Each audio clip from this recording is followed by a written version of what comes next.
So what's the point of attracting all these new patients if they never return? Think about it. What's the point? They're not returning. Oops. If they're not returning, are you really adhering to your oath to care for the public? Think about this. Think about this. If they can't come back by way of your constrictions, are we really adhering to our promises to take care of the public? So hopefully today you'll understand the whole monkey business about no limits, that there really are no limits. There really are no limits. I mean, from the tools that you're going to learn today, many have gone to $3-4 million a month. We've got guys up to $7-8 million a month. Pretty easy, just by basically cumulatively retaining your patients, hiring multiple associates over time, and getting yourself out of the chair far more profitably than you would have been had you worked yourself to the bones. So on behalf of our great staff here, I mean, we don't have all of our staff here in this building. We have 14, 15 guys working around the United States and various other countries, seeing clients every day. And they put their masks on there just to make sure you guys can go pretty well. But just we have our great guys. Thank you for coming here. But we're more thankful as we can help you have a better life after you leave here today. So I ask you please to, and very respectfully, to forget everything you thought you knew about dentists and dentistry, the process. Even if you've done really, really well, as some of you guys have, really as you guys have, please forget everything you thought you knew about the practice growth and prosperity process, because I mean, we've been studying it in detail, for decades. And this is all we do. We don't do nothing else except this. And I still act as a rep too. I still go out. I saw 25 clients this week in Michigan, or last week. I go everywhere all the time. I still personally do this. So we're going to ask you to open your eyes, open your ears, look at the world from a different perspective than you might have otherwise looked at. Hope to goodness that that your future will be better after today. It should be much, much better. So the whole process is tied to retain patients, reduce chair time, and really you have to add primetime hygiene, optimally market to fill it. Pre-appoint these guys and proactively add appointments 6 months later. Otherwise, you can't get them back, right? And understand that there's the public, which I'll demonstrate to you in a little bit, doesn't consider midday, midweek appointments to be appointments anymore. Unless you're retired or unemployed, they only look at appointments after 5:30, Saturdays, Sundays, maybe before 8:30 in the morning as being appointments. They don't look at those as appointments. They're the public's perspective, which we study. That's their perspective. They don't think those appointments midday, midweek appointments are. And they won't come to them. If you look at it empirically, and I'll show you the data. They don't come back to them. They don't refer if they're forced to go to them. They don't come. And as I'll demonstrate a little bit, those patients during the middle of the week are 10 times more likely to cancel.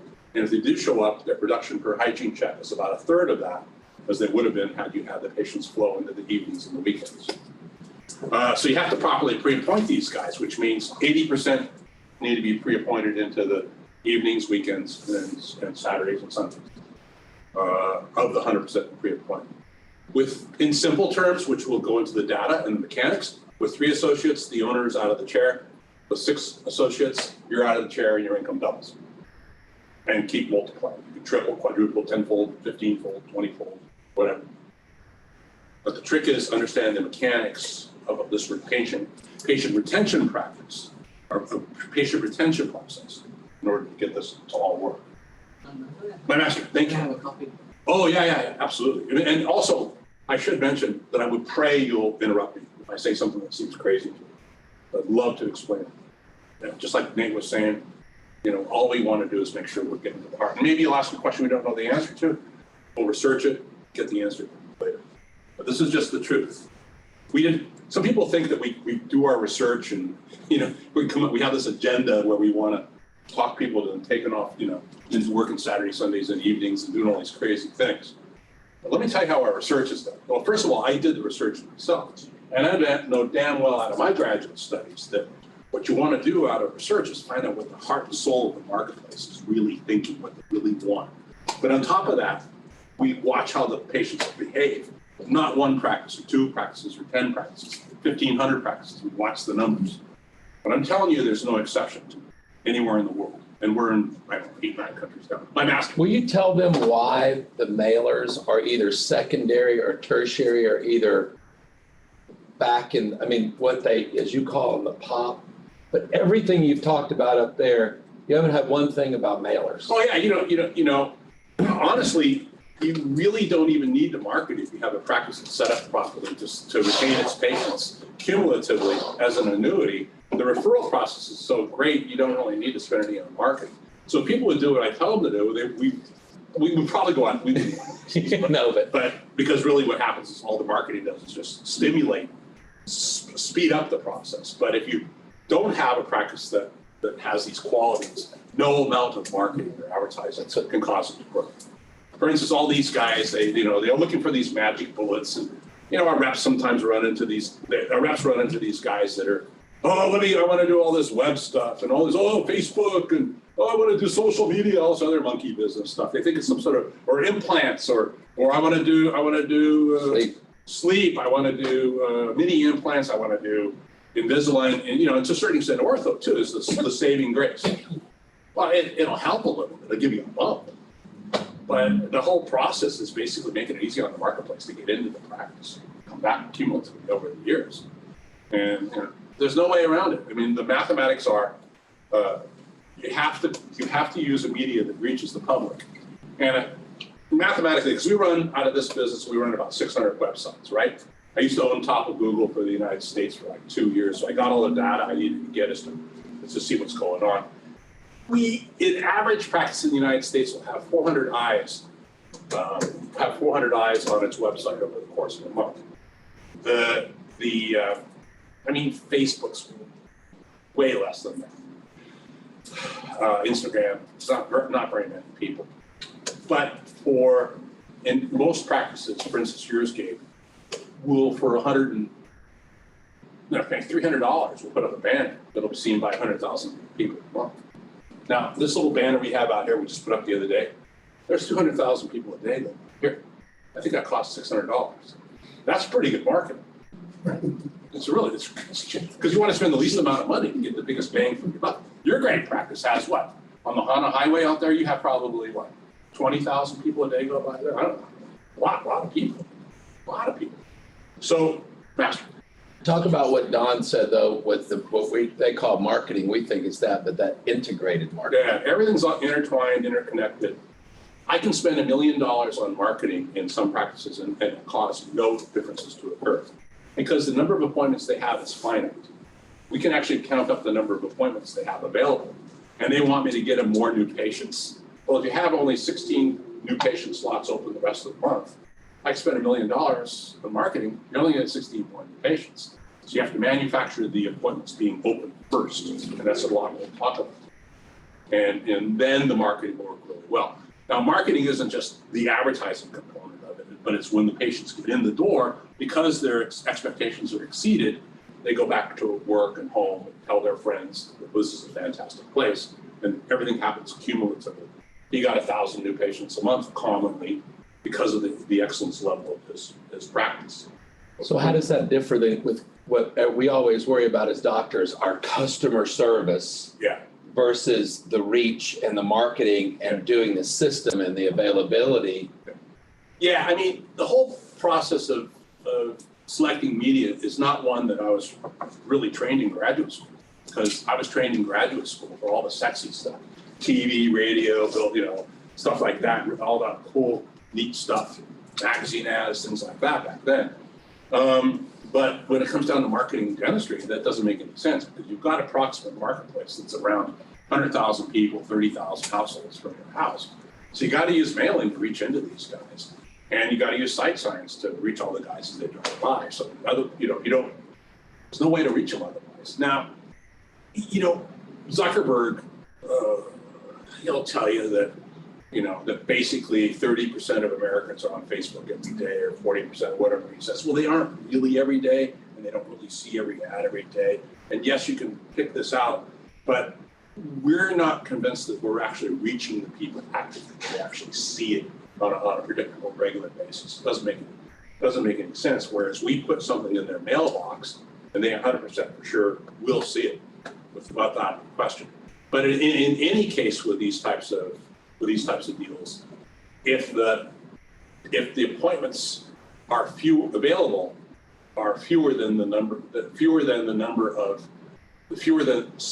the demand that's created, a practitioner will be led to believe that the amount of demand that was generated by the marketing was what was available in the practice.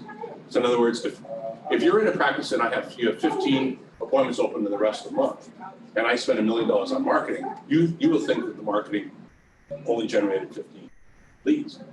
When if you were to have opened up to 1,000 openings, it would have filled. Does that make sense? Mm-hmm. Okay, so it's very misleading. Because I mean, God bless the dentist, they just weren't really well educated in terms of how business works. They were robbed, honestly, how business works, how statistics work, how psychology works, how marketing works, how economic works, things like that. Really were robbed. And so it's kind of our job to fill in the blanks for you. So that's how that math works. Just the truth. Now, the research that we do, the research I did myself for maybe the first 15, 20 years, all we care about is getting a realistic cephalometric x-ray, really, the brains of the public. We want to know what they want, what they're thinking, how we can trigger these guys to act.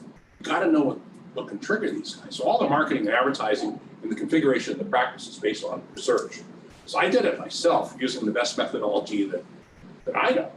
And I checked with my buddies in our industry constantly. And I teach back up at Northwestern every so often.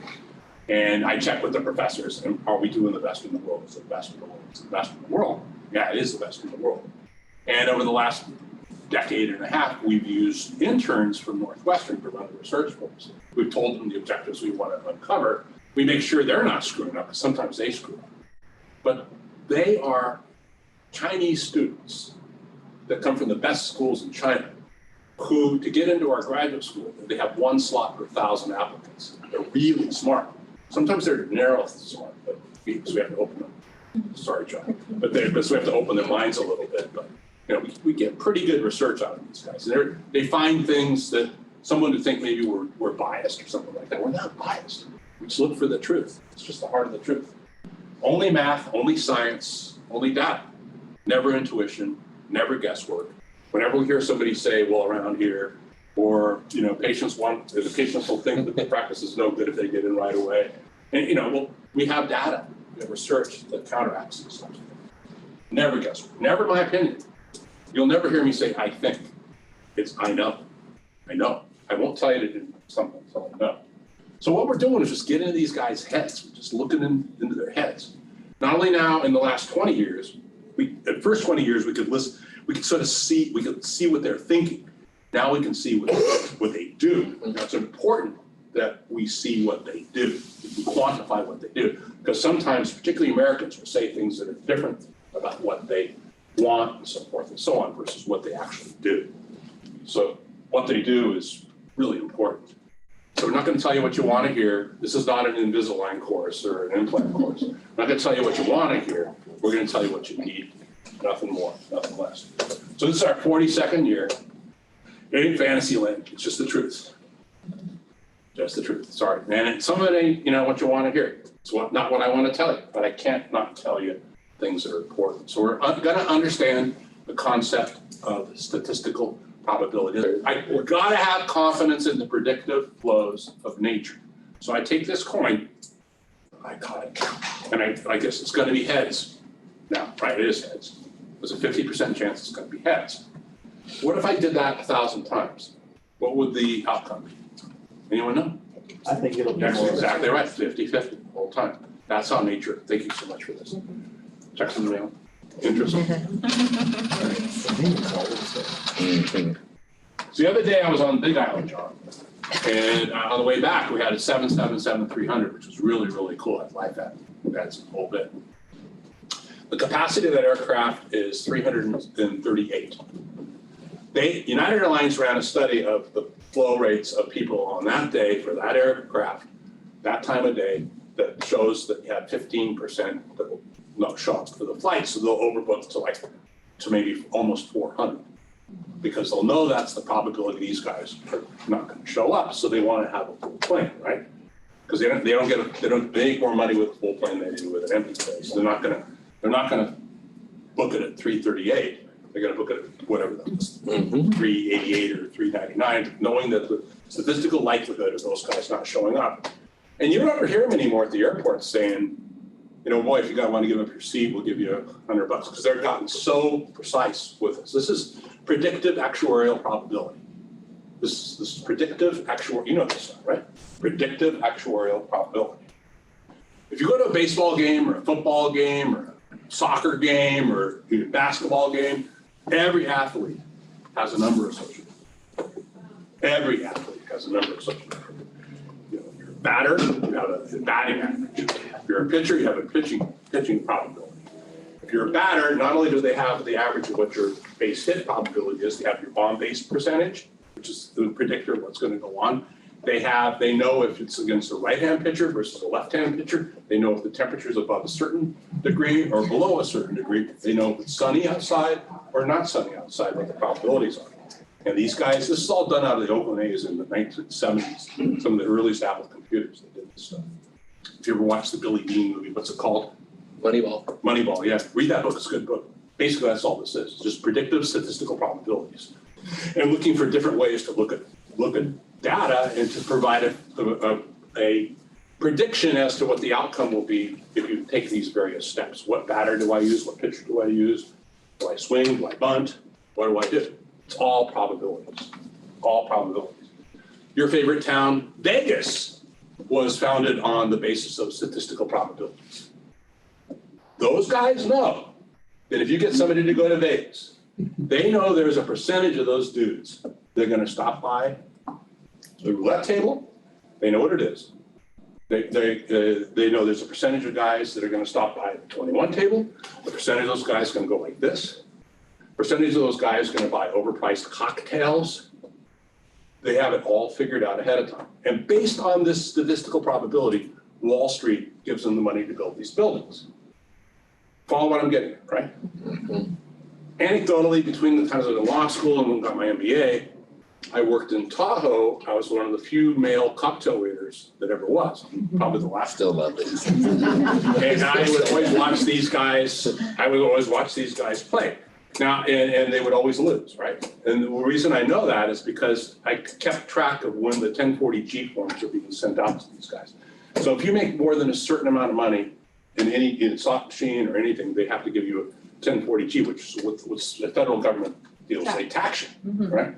So I would watch those guys, and now I made $100,000, maybe $5,000, $10,000, whatever it is. But the next night, see them come there. 2 nights later, see them. Yeah. And it wasn't until I was in grad school in statistics where they actually ran the measurements where you can show the probabilities. It's actually a formula they run. And you can show the probabilities of these things happening. It's very precise.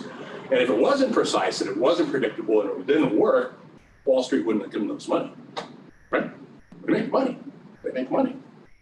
Your girlfriend's at Delta Dental. These guys are some of the best actuarial statisticians that there are. They know exactly what happens ahead of time.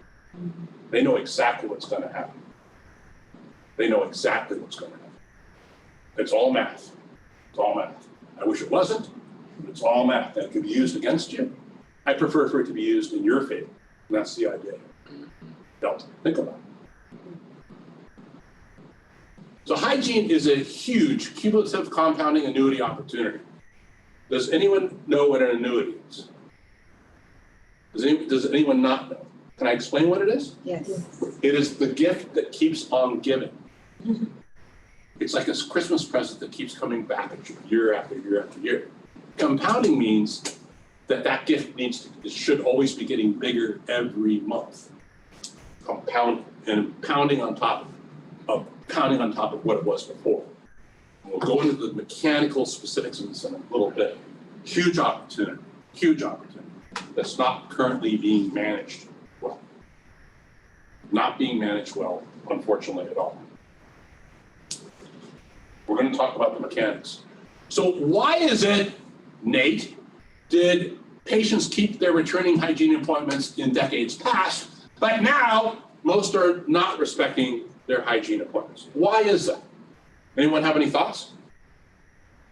The pandemic has something to do with. No, this has happened. This has happened for 20 years. Okay. Yeah, pandemic Thanks for was saying. mathematically insignificant. It's going back to the pandemic. During the height of the pandemic, we saw 43% of Americans said they didn't want to go to the dentist because they were afraid of getting COVID or whatever that was. It slipped down to like 22% or 23% about 8-9 months ago. But even still, in most practices, if it was 47%, that would account for 47,000 people. We still have around 63,000 people in the marketplace that should be coming into your practice. So it's insignificant. Just get more people that aren't afraid of going to COVID. And that's why our guys are growing. Does that make sense? Yeah. So why do patients keep their returning patient appointments in the past, but now are not respecting hygiene appointments? I don't want to come in. It's a new world. It's a new world. Completely new world. I took this over in Morocco. It's pretty cool. Huh? Really cool. This is the most recent, just about 7-month-old study we did. 6-month-old study. We had the interns run this at the end of last year. What are patients thinking about dentists? What's their mindset? What will cause them to come back? What will cause them to stay away? What are the things that are in their heads? What are the things that are in their heads? It's different. When I first started doing this in 1981 or whatever the hell it was, when I did the first study myself on the phone, they just were worried about pain and stuff going to the dentist. You can't see this, but I will tell you, these are all having to do with distrust. Is the dentist honest? Are they going to rip me off on fees? Are they maximizing my insurance? Can he be trusted? Are they honest with pricing? Things like that. This is the top. Didn't used to be like this. So why in the hell is this happening? And is it changing? Yeah, it's getting worse. It's sort of not the best way to look at the data, but we can see that numerically these concerns are increasing over the decade or so that we've been examining. We've been examining use the same study methodology for 41 years, something like that. So we can see the changes. Americans aren't trusting dentists. Now, I'll get into this more in in a few seconds. Americans can really mislead you because unlike some of our friends from Eastern European countries and other countries, Americans will say, "Oh, that was the best cleaning I ever had. Oh, what a wonderful! Oh, this is fantastic." All this other crap, right? But you never see them again. So we don't care what they say. We got to quantify what they do. And if you have a hygiene department that's the same size year over year over year over year, the net value of everybody who came into your office disappeared. Doesn't matter what they say, they didn't come back. Now, they're increasingly distrusting dentists. Does this occur by happenstance or is this managed?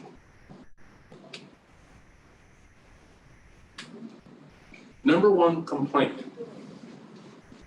This is what the interns did a couple of years ago. And I didn't know they were doing it. They went through Yelp, and they went through, I think, 10 cities, Yelp conversations. And they wanted to see what the public was talking about to one another.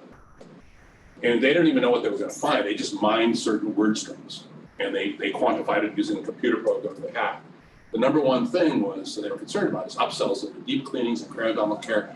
They were extremely specific as to the clinical words they were using. Scaling, root planing, perio depth, all sorts of terms that I thought the public didn't know nothing about. They're just huge. Now, prior to this, we had manually, before the computers, in fact, Corey did this out with Jeff Solomon's office down in Detroit, where we sat in his computer and we saw the guys who were identified with soft tissue. And we saw that these guys, as I said before, these guys are just gone. I mean, I'm talking gone. But now this is an indication that not only are they gone, but they're talking to each other about stay away from this office. Don't trust dentists because they're going to do this to you. Now, I have solutions for this. We can talk about that later. But it's a big, big thing. I don't think although I have no proof, and I don't like to say that it's my opinion, this is my opinion, that the public has been managed here. Because it's a bit, I'll explain in just a second. This is the largest practice in New Jersey. We started from nothing. We can see as perio diagnosis increases, overall production decreases. Now, who benefits from production decreasing? Insurances. Absolutely right. Mind, George? Thanks, Bob. Appreciate it. The insurance industry benefits from it. Hygienists and overall dental credibility suffered. I think this is at the heart of this whole distrust thing. They would go in with no problems whatsoever, and the hygienist would say, well, you have this horrible disease, you're going to die, and all this other crap. You know, you're going to pay $1,000 and all this other crap. And you know, they go, what the hell? Even back, this whole thing started around 1986 when my oldest son was born. And because I remember it specifically, because I went to the JP Consultant thing in 1986, and I go, well, that's fantastic. They can make more money, they can cure the patients, and this seems great to me. And I was not in a position to question what these great doctors were telling me at that time, because, I mean, what do I know? What do I know? Who am I to pick at it? But I kept noticing that the practices instituted these programs. We didn't keep the data like we do now. The practices were, they introduced these programs of soft tissue, profit-centered dentistry, and stuff like that. They would go like this, and they would just, boom, take dips. It's been happening for quite a long time. So the hygienist questioned that the 6-month cleaning was vitally important was gradually and increasingly questioned by the patients. In other words, basically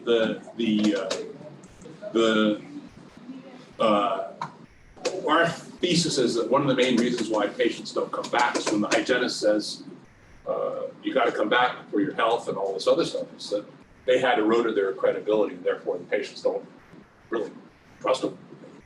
And they certainly don't trust them to the point to where they don't want where they have to take on board.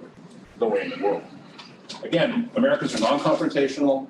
You know, they still want you to, they don't have a face-to-face conversation about this stuff. You just never see them again.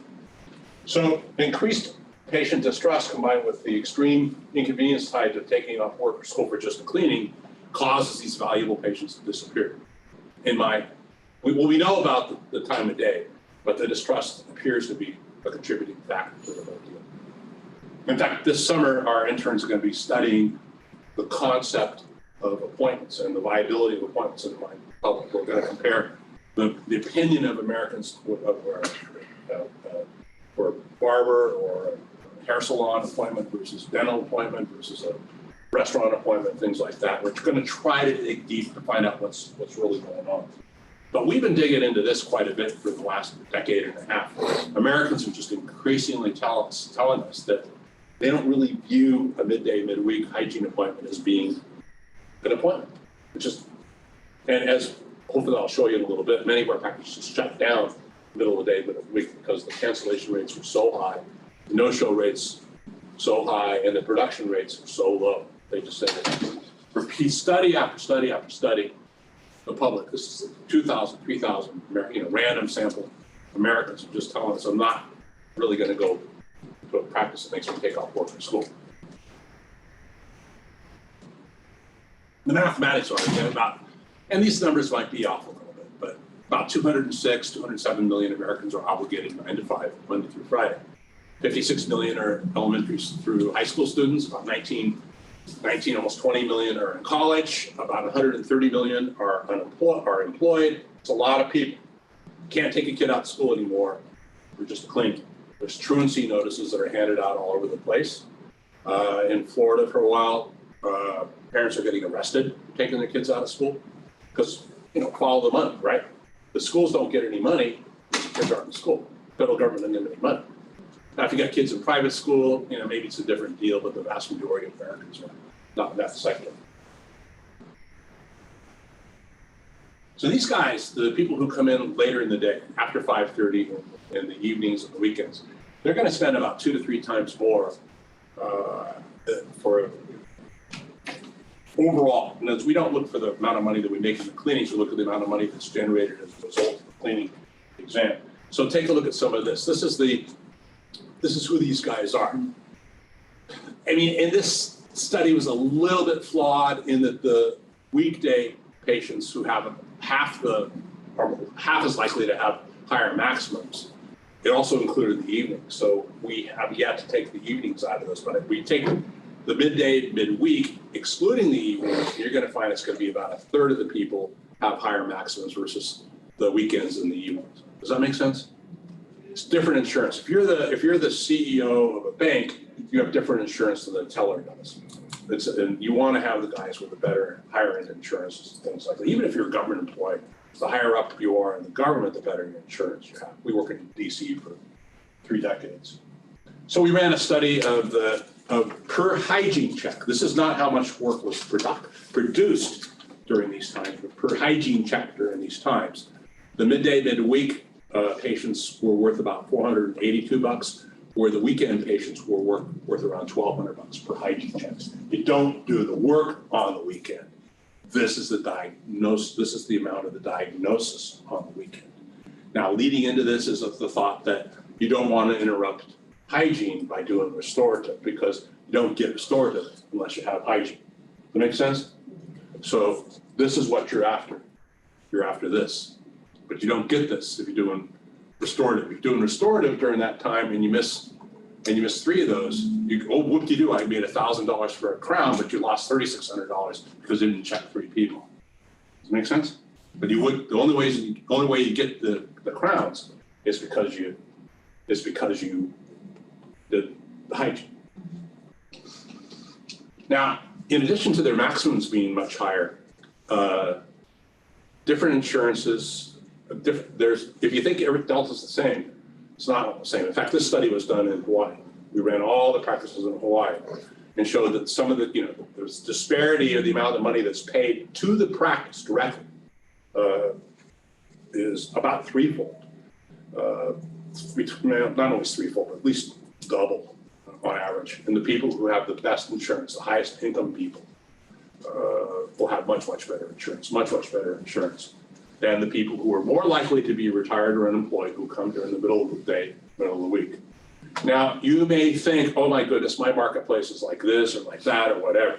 This is what Nate was talking about a little earlier. You will draw a judgment about what your marketplace is about on the basis of what your hourly constraints had been. In other words, if you have a practice that's only open up 9 to 5, Monday through Friday, and doesn't really accept all insurances, you're more likely to conclude everybody around here is a bunch of retired or unemployed. Whereas if you have a practice that's only open up on weekends and evenings and shuts down middle of the day, middle of the week, you're likely to conclude everybody around here is very, very wealthy and makes an awful lot of money. And boy, aren't I happy now because I just got myself 5 new Ferraris. And that's what happens. That's what happens. So in other words, your perception of your marketplace is a byproduct of who you said yes to and who you said no to. I had a case where one of our former reps in Jersey is managing one of our larger practices in Jersey now. And he was telling me, because I saw in the data that they were screwing up, even though they had done $1 million per chair per year pretty quickly a couple of years ago. Right now they're not doing quite as well, and I saw some stuff that was really bothering me. They were clearly pointing the workers into the midday, midweek, and they weren't expanding hygiene in prime time as quickly as they should, or relative to the new patient flow of what it had been. And so I challenged him on this, and I guess there's a reason why he doesn't work in our company anymore. And that reason still exists. But yeah, I challenged him on it, and I said, well, why are all these guys getting put in the middle of the week? He said, well, John, around here, there's a lot of retired or unemployed. Really? So you have data on this? He said, yeah, we have 47% of the people around here are retired or unemployed. So all I have to do is I have to go into our research department, which physically isn't right here, but it will be 2 days from now. And I called him up and I said, hey, what's the data? And within 5 miles of this office, and he pulled it up immediately. It was 16% were over the age of 65. He was just basically, it was just wishful thinking. He was defining his marketplace as all the people who ended up in practice, rather than what could have been had they opened up the flow to the evenings and the weekends, which would have meant double the production, triple the production versus the lower production they're now experiencing. So I got to go out there, I got to sit with their boss and bypass their manager who doesn't know what the hell he's doing. There's a lot of old wives' tale that suggests that new patients are worth a lot. Well, they don't trust dentists anymore. So the big case era of the Pankey, the Dawson, the LBI, all these institutes and stuff like that, those don't exist. They really don't exist. We don't see much of that. Now, keep in mind, and I'll repeat, I'm in a position to tell you what's working, right? What's not working. I want somebody to come up with a magic bullet that makes people a whole bunch of money. I want that to occur. But I'm not going to tell you that exists if it doesn't exist. By and large, statistically over the long run, like Barry Bonds, Steph Curry, the averages, and of course there'll be exceptions to this, the averages are that the returning patients are slightly more valuable than new patients, on average, because they're not accepting as much first time through because they don't trust dentists anymore. So we ran a study where we had, and you guys will get it to you guys if you want, we had, I went through 15 of our guys who were growing by well over $1 million a year who retained a high percentage of their patients, and I asked them for their case presentation approach, right? And I had them write it down for me. I don't want to interpret anything. I said, you please write this down for me so everybody else can benefit. They all said essentially the same thing. You tell them everything you see, you focus on one thing that insurance covers, and tell them you can do it all, but you got to have this one thing done or you're going to die, your head's going to fall off, you're going to bleed to death, all this other stuff. So this type of an approach seems to be going on where the Pankey Dawson big case thing, which is a whole story in and of itself, which we've gone through since the early 80s. That's just not working. Build a relationship, keep the relationship. Master Nate? Which costs more to acquire? Which cost more to acquire, the new patient or the existing? The existing patients. That's a great point, because all these junior accountants talk about ROI, right? You hear that term ROI, what's the word ROI in your marketing and all this other stuff? Do they understand what ROI means? Particularly in the context of the dental office. If you keep this returning patient in the practice for 10 years, one time a year, isn't that $17,000? But if they come in once, so what ROI is a variable number. What if they come back 20 years? What if because they came back 10 years, they referred 20 people?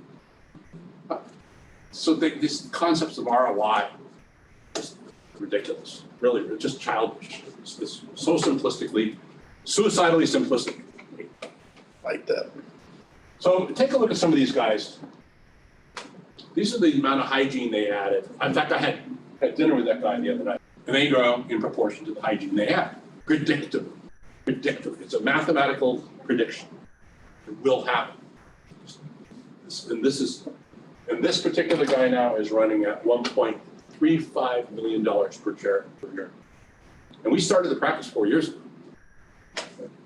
And he doesn't live in the country of Canada. He lives in the country of Spain. He lives in Ibiza. He was ready he's gonna renew his license. They wanted to have him renew his license in Canada. He told them to screw it. He said, I don't want to deal with this. No, I don't want this. No.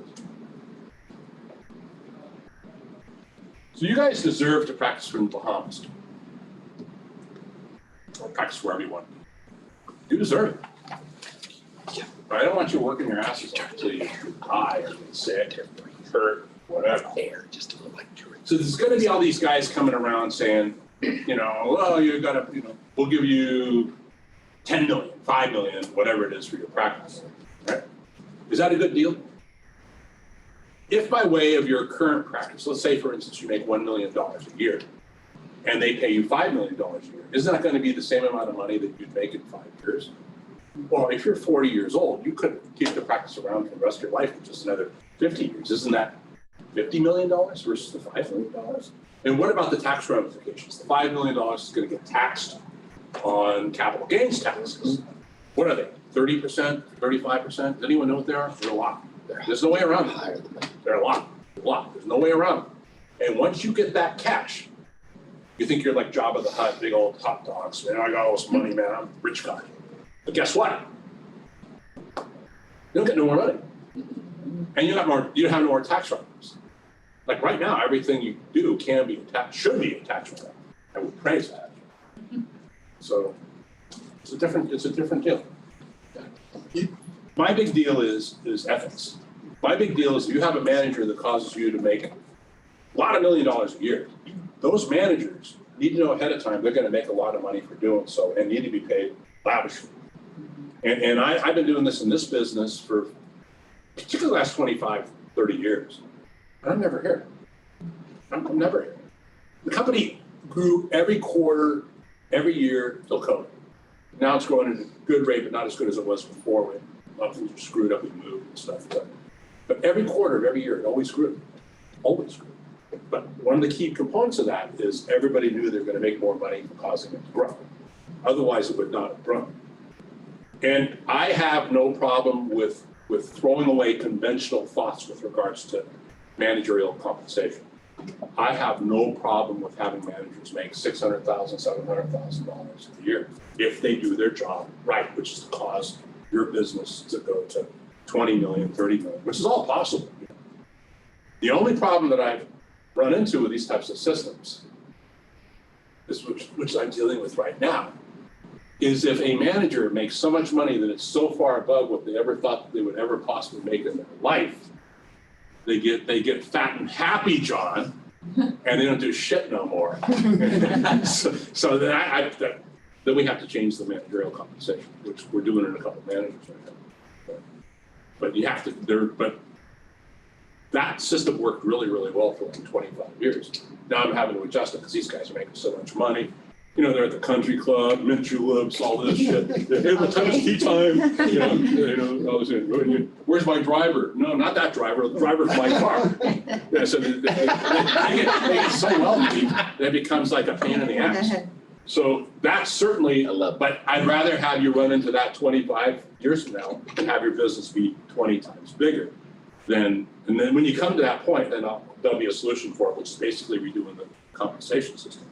But no, you want guys like George and these fine ladies. You want them wealthy. You take pride in having them wealthy. Now, the guy I just talked about who had this great practice that we took to I think I talked with him the other day, he did, on 12 chairs now, he did 1.2 last month. Maybe. It's amazing. Yeah, he wasn't even there. He paid his managers a great amount of money. By the way, his only incentive system is based on hygiene fill rates. Hygiene fill rates. Hygiene fill rates. And, but he opened up a second office. And, we opened up all these scratch offices, and that was a scratch office. We know how they're supposed to go. This one went up, whatever, it was $120,000 a month, flatline. Why would it flatline? Because nobody pre-appointed properly when the new patients came in, right? So they didn't add any hygiene. Well, why did that happen? Well, the manager who ran the first office wasn't paid any more money to watch the second office. So no one was watching. So just, no one gave a shit. It screwed up. But I'm telling them, you got it. Anyway, that's how that works. So you got to understand that money, a lot of money you get today ain't going to be a lot of money in the future.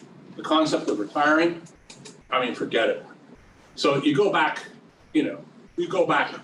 30, 40 years ago, Porsche 911s were $5,900. Mm-hmm. Now you're lucky to get one for $100,000. Space Needle in 1961 cost $4.5 billion to build, and it took them like 4 months. Now it costs, you'd be lucky if you got out of there in less than $1 billion. Motel 6s used to be $6 a night. Now you're lucky if they're 100. They're usually 120. Houses around here used to be about $100 per square foot. Guess what they are now? Up to 4,000 square foot. Very expensive. Corvettes used to be $4,300 in the mid 60s. Now, Justin just got one, and a lot of my buddies get Corvettes. They're pretty good cars, but they're like, you're lucky you get out of it less than $100,000. Wow. What about gas? What about gas? Some of you got, we don't have to get from some of the people, some of the areas where we work, gas is still $2 a gallon. Around here, it's $6. There's some 6.25s around here. Some, it's expensive. It's expensive. So you think you got a lot of money? No.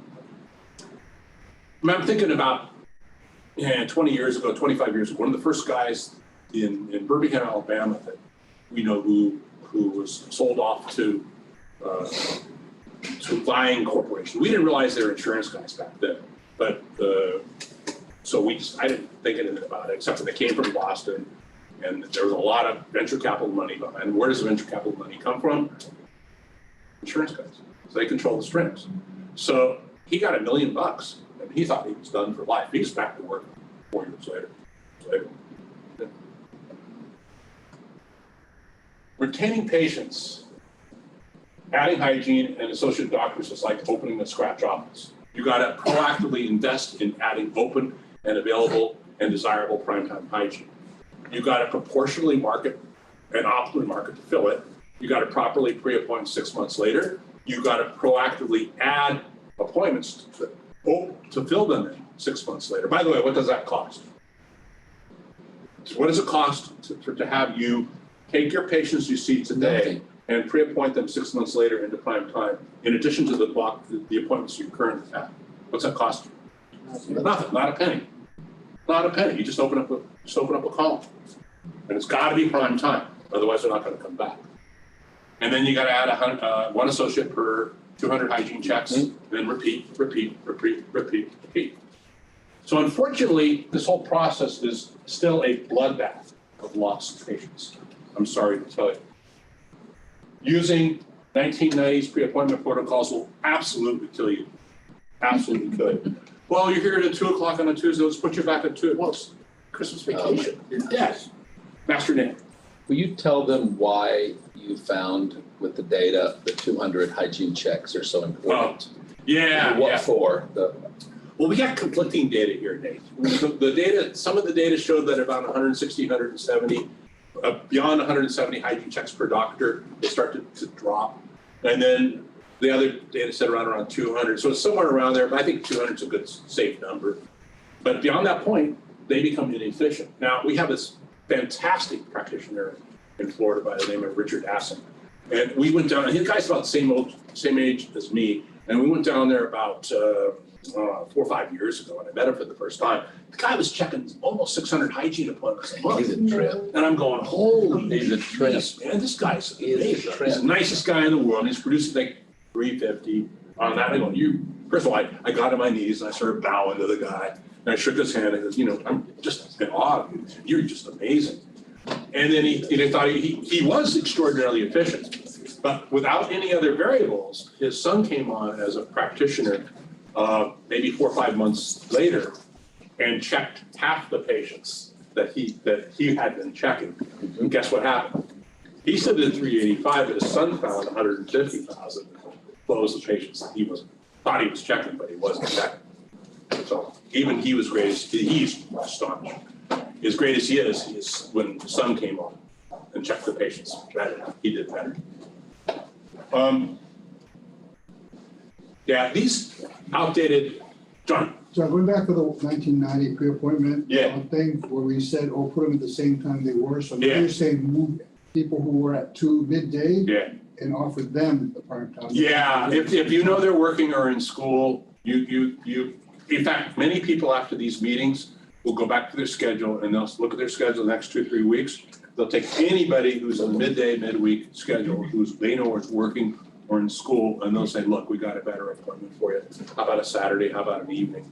And those patients who would have likely canceled will not cancel because they moved into times that don't make them cancel.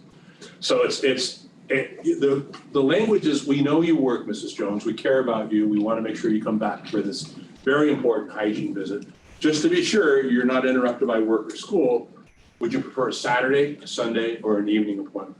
And that protocol, I mean, there's a guy up the road here who just used that protocol. He's 6 times bigger than he was just a few years ago, just with that protocol. And it's really important, because aside from the fact that, we gotta remember, the public, the patients is thinking I don't really trust this guy. And they make me take off work. Holy crap, I'm not, they'll tell you, oh, what a great cleaning that was. Best cleaning you ever had. Of course, I'll be back. But you never see him again if you make him take off work. So you cannot take a chance. You cannot take a chance. And I'll go into some of the details on this in just a little bit. It's really, really important. In fact, if I really love somebody and there's a real urgent need to have them taken care of, I will get the pre-appointment data on these practices daily. texted to me. I did that to Sed for a while in Honolulu. And because he said, John, I gotta get it up. I said, fine, open up till 9 o'clock and I'll watch your pre-appointment. And he had his managers text it to me every day, about $4 million, just like that. Really easy. I got one down in Florida now where the owner practitioner is going blind. I'm doing the same thing to get her out of the chair. This is the heart and soul of the whole deal. You have to retain the patients. So you can't take a chance of kicking them out the door, right? So it has to be micromanaged because staff don't like this. Staff will want to put them in the middle of the day, middle of the week. Sometimes there's just no appointments. So the hygienist will shove them in the middle of the day, middle of the week because everything else is full. But sometimes they'll have evening appointments and the hygienist doesn't want to work in the evenings, so they put them in midday midweek. You can't take a chance. Can't take a chance. Well, why don't staff like it the way that we do our offices right now? They don't want to be inconvenienced by working hours they didn't think they should have to work without additional pay. You want them to love weekend and evening hygiene. They have to be paid more to offset their inconvenience.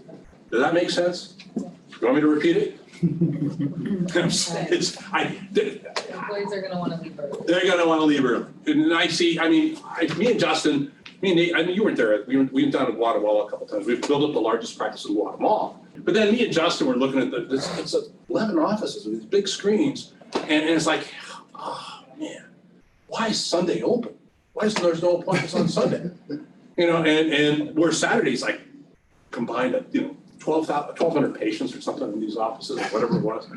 And so the software, which is Danish software, because the CEO is Danish guy, he goes and does this regression stuff and he pulls it back day, hour after hour after. You see those nice little ladies with their flutes, taking their patients out on the Sundays, putting them on Mondays, putting them on Saturdays. It was like, what the hell? I just gave up after that. Unless you pay them more to work the evenings and weekends, they will not work the evenings, weekends. They will block schedules. Tell them about the guy we had down there in Dallas, the Williams. Oh, the staff. It was horrifically funny. Kept saying that he was booking, everything was Doing what we said. prime time, doing exactly what we say, and John was doing this, and I said, pull up let's see your schedule. Pulled it up. Let's see the schedule. He's 8 to 8, 6 days a week, which they did what we've been saying, and they've been growing. But from 8 to 5, Okay. completely full. After 5 o'clock to 8, sparse, Half. a little less than half. Yeah. Now, we've talked to them since, and they have been changing. Yeah, thank God. However, the Saturdays were the funniest thing. oh, Because it was supposedly open from 8 to 4 on Saturdays. Yeah. But at noon, stop, it stopped. stop. It Nothing. stopped. Just It great wall. stopped. That's it. That's it, like a wall. Yep. I go, how in nature will this happen? Camilla's answer is, but I know it's not gonna happen except for somebody manipulating. Right. You really have to pay them more to work the hours they did not want to work. Now, I know you can read all these books about the kumbaya and little dances and telling everybody the why and all this other monkey business, right? You've heard all that crap. Well, patients are better taken care of, and all this other type of shit. I can tell you after 42 years of being in business, they won't do it. I can't operate on wishful thinking theory. I can tell you right now, we monitor more of this type of business than anybody in the world. They don't do it. Most of our practices will pay some sort of an additional amount of money for weekends or evenings, whether it's time and a half or double time. Some of the countries where we work, double time or time and a half is mandated legally. It's less of a problem, but you got to pay them more one way or the other. The hygienists, if they're paid by the patient, and see 3 patients an hour on Saturdays and evenings, from a Pavlovian perspective, meaning they will learn quickly that they'll make a lot of money, a lot of patients on the weekends and evenings, they can make $150 an hour. Our dear buddy Declan, I love to pay my hygienists $150,000 a year because it means they check 3 patients an hour, which means that in his practice it will be roughly $2,000 an hour. It costs them $150 to get $2,000 that would have otherwise not occurred. You got that, George? Really important. That money would not have otherwise occurred. They would have been gone. I guess I'm beating around the It's bush just- about something that I just should come right out and tell you this, but in most dental offices, the people that are working in the dental offices it's a mafia. It's a mafia. And this is not happenstance, Valerie. We record conversations within these offices and listen to them talk to one another about what they don't want to do and what they do want to do. You told them you were open up until 7 o'clock. You can't do that. Everybody's going to want 7 o'clock appointments. What are you doing? You have recordings, hundreds of recordings of these things. You know, It can't be there because it's damaging. Not only is it damaging your opportunity to get out of the chair and your sanity over the long run, but it's damaging the public too. and it's damaging the staff, Damaging the staff, other team that all the wants to be incentives there. to get- Yeah, that's. John says that, It's you know. really bad news. It's really, really bad news. So maybe just if using yesterday's pre-appointment policies, just forget about it. You're kicking the patient out of the practice. The way I look at it is you're basically taking this block of money because 1,000 patients is worth $700,000, $800,000, right? And Yeah. by way of your current action, we see this every day. They aren't retaining that value of patients. They're taking a stack of gold and throwing it out in the ocean. Tell them though, right here, when you talk about 1,000 patients are worth, that number, That's guys, the average. that you look at, I know, how many of you really, look, He's 1,200. right, how many of you really study this sheet that you get? It's hard to Honestly, I didn't before. I just called John or I would look at my numbers. It's hard to read. Yeah, but it's a beautiful, Really important. this is really important. When it says average production per patient, Yeah. which it's the hygiene visit. Per check. That's what's coming up Per per exam. check. Did you hear that too, what John said? Most important thing is checking the patient. Now, let me tell you what might be happening in some of your offices with your associates especially, and maybe some of you. You get what do you do on the 3-month, look, John's not saying don't do the perio. I used to just give it away. He didn't say don't not diagnose it or treat it. But, and I like your eyes when you went, what did I give it away for? Because my average check per patient was about between $700 and $800 per patient. I knew if I put them in the chair, what was I gonna get? So everybody says, well, that you're missing a cleaning. Okay, if you give me $150, which is average, what you're gonna get for the cleaning, but I'm gonna turn around and give you $800, would you do that right now with me? Okay, here, give me 150, I'll give you 800. John, I don't have the cash, but you see the point? But my point was, it hit me, and I called John and I said, John, I really want to give it away anyway, but I said, can we really do free? He says, Nate, it'll work. He says, put them in the chair, but the doctor has to check the patient. Yeah. Because we get to the 3 months and what do we say? I'm not getting paid for that exam. And our associates say, I'm not getting paid my percent for that exam. What do you get, 20, 30 bucks for the exam? They get 30%, $9. And they're foregoing the opportunity to get $800? Good. That's the importance of checking don't you agree?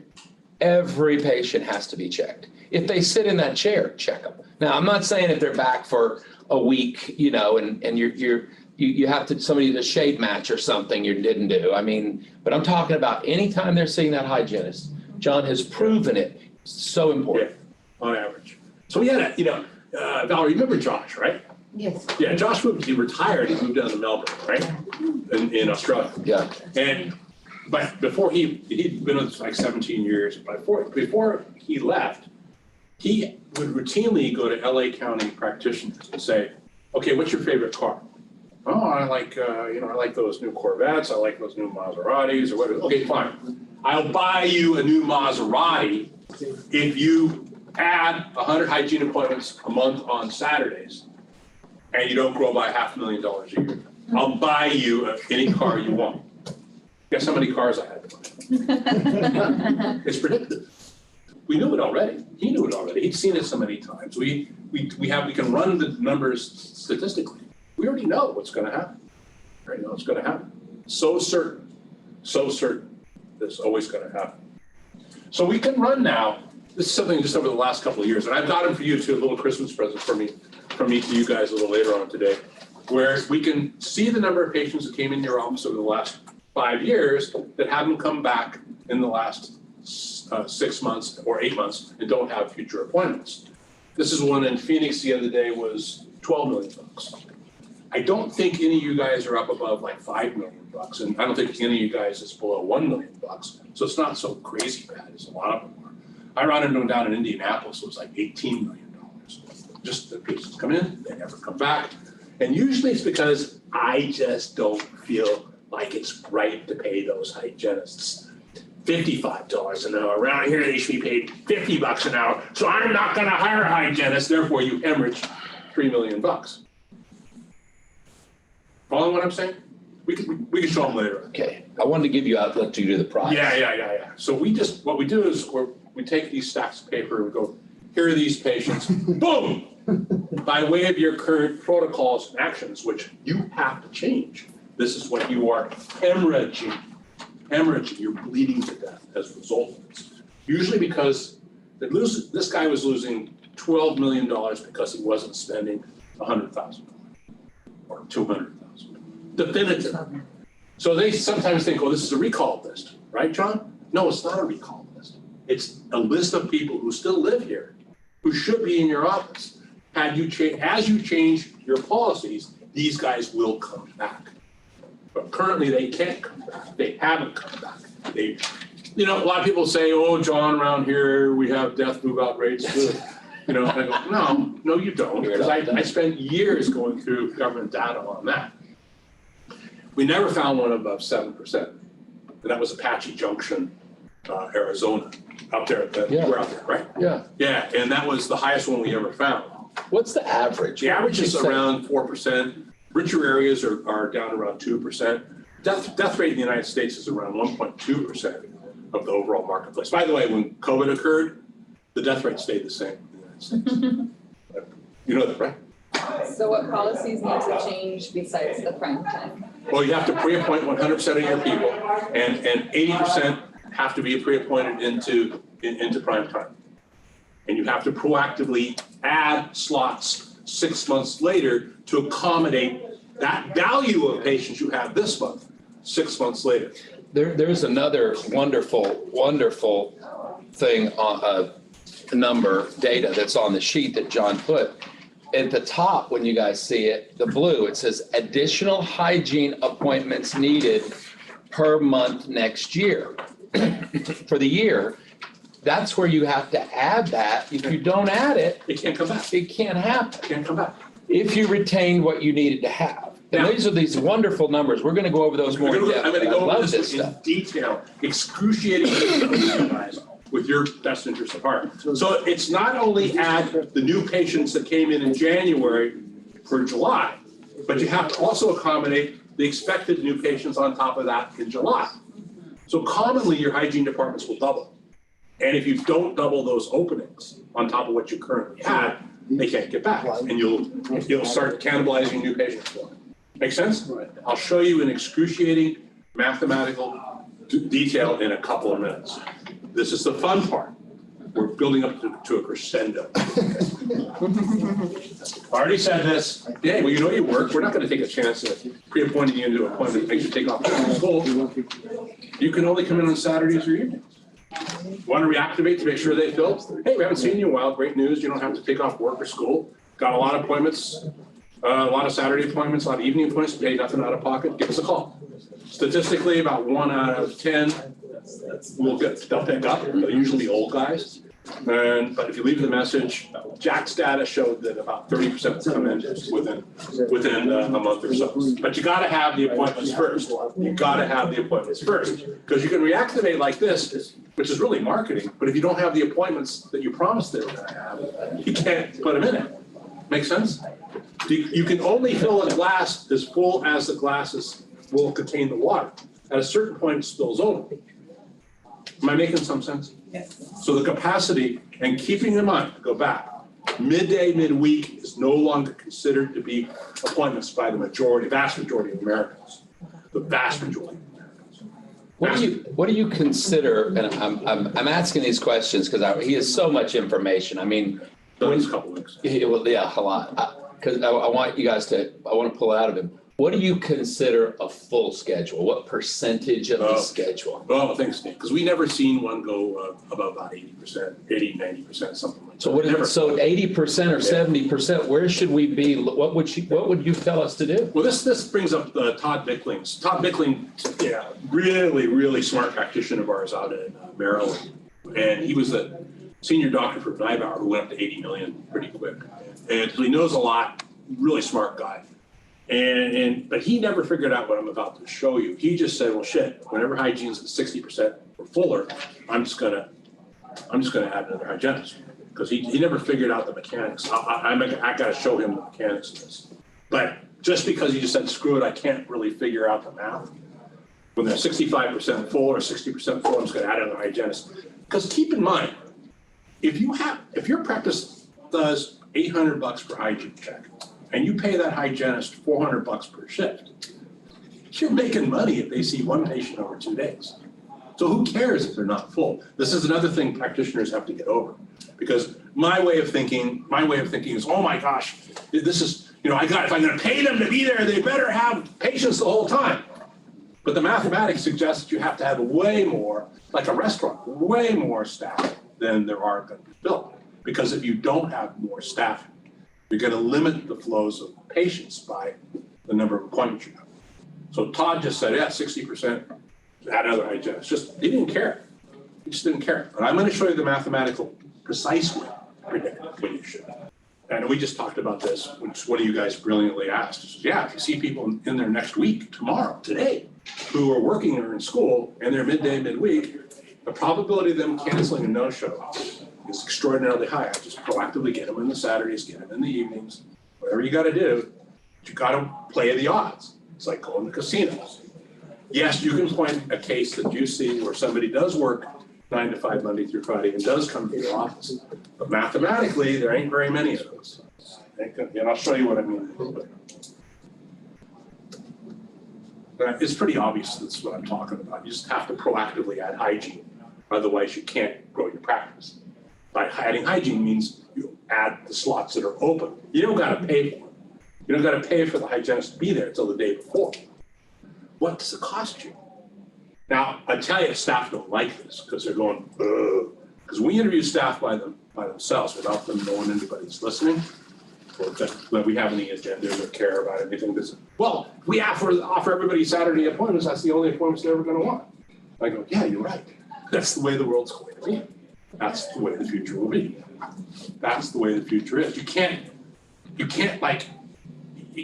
buck Mother Nature. You can't because of some sort of a device think that they're going to come to your office because you're better or something like that. You went to Pankey, Dawson, LDI. And we had a string of bankrupt practices we had to take over, over many years where they would have these ridiculous palaces where they had waterfalls and crap like that. But who's that dude down there in near you who had he had a ski chalet in Murfreesboro? Yeah. Murfreesboro. Yeah. He thought that was going to get him to come into the practice. No, none of that stuff works. You got a guy, I'm close friend of Nate's, that your buddy Chimachamba, I think his name is, who has he had a massage therapist come in there during the middle of the week, thinking that the patients were going to take off work, risk their jobs, piss off their bosses, not get a commission pay. In many offices, they'll dock them vacation pay if they take off work. In this company, if you have 100% attendance per quarter, you get a day off. You take any time off, you lose that. So they think that, there's a massage therapist there. No, it's not going to work. The waterfalls aren't going to work. Aromatherapy ain't going to work. None of that stuff's going to work. You can't buck Mother Nature. They don't want to take on what they can't. If you were adding a day, then let's just say with the practices that have time to add, if they have like a Monday or something, and you were going to add a day, you wouldn't start at 8 a.m. You would start would you start? Yeah, at 8? Thanks for asking. Or would you start at afternoon and go later? Yeah, if you look at it mathematically, we've proven that we can maybe get patients to come in like at 7 a.m. So you've got an hour and a half then in the morning where you can, if you've got 10 chairs, you can maybe get something in the neighborhood of 10 or 15 patients during that time. You know, and that's really good and everything, but you have to remember that if you find work and you want to have them stay late, they're unlikely to want to miss work to do the restorative care. On the other hand, if you look at the mathematics associated with government statistics and travel times to and from work, it basically suggests that 5:30 or later is a pretty good time to rock and roll. And so if you look at the hours from 5:30 to maybe 9:30, what is that? It's 5 hours? So that same 10 chair to 4? I can't do that. 4. Yeah, 4 chairs.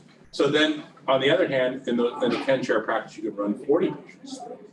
So, which in your office, that means $50,000. Because you guys, it's $50,000 for work that evening. The average practice, it means about $30,000 for an evening. Because at $880 to check 40 patients, it's about $30,000.